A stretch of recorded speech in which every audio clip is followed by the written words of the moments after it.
Ah. Hello guys, I'm cooking pancit. Guys, nagluluto ako ng pancit. Nulog ko na ang kanyang sahog para masarap.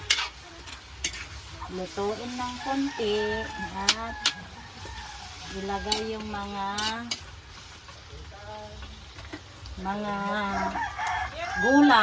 gulay niya para masarap.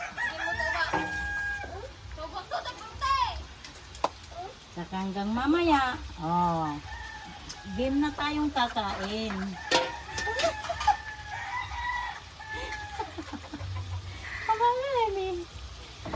Bisahin mo muna ang kanyang sahog para masarap siya, magisang-magisa. Kain tayo ng bisokol pa ng makilips ka.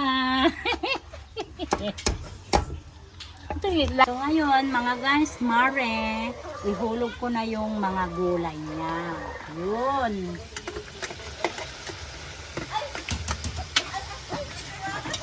Ito. Hulog ko na ang kanyang gulay. Para pansit na pansit talaga.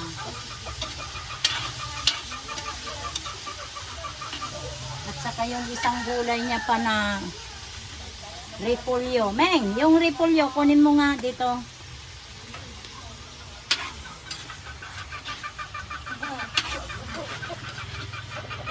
Para nagsabay-sabay na yung mga gulay.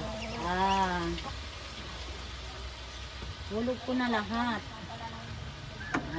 Hello, Cynthia! Hello!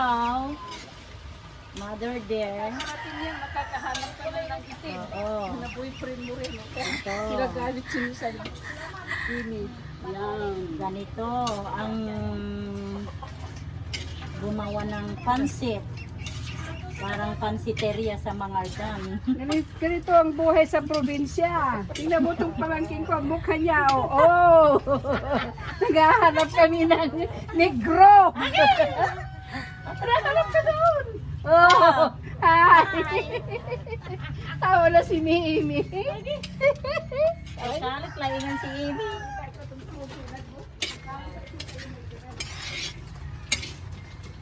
Itong pinsay niya, mamaya na lang pag nailuto ko na yung pansit niya para mabango. Hindi sasabay sa gulay ng iba. Diba, mga guys? Oh. Ganitong magluto, guys. Para masarap.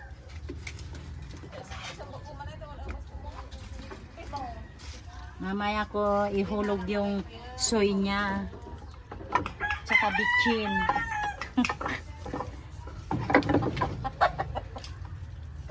Abay ko di maluto ta. Naisungulong mo ikin. Ang gawa ka, alis. Delikado ka. Natin ng pampalasang oyster sauce. Para masarap. Ayun. Tapos pag nahulog mo na yung pansit, lulutuin ko ng konti ito. Saka lalagyan ko ng tubig, pansit na. Bakit ka na ipapasukat mo ka?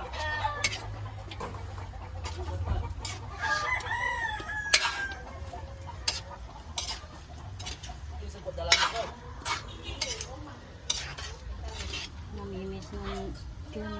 Ang tibining si Kim. Maurin awa.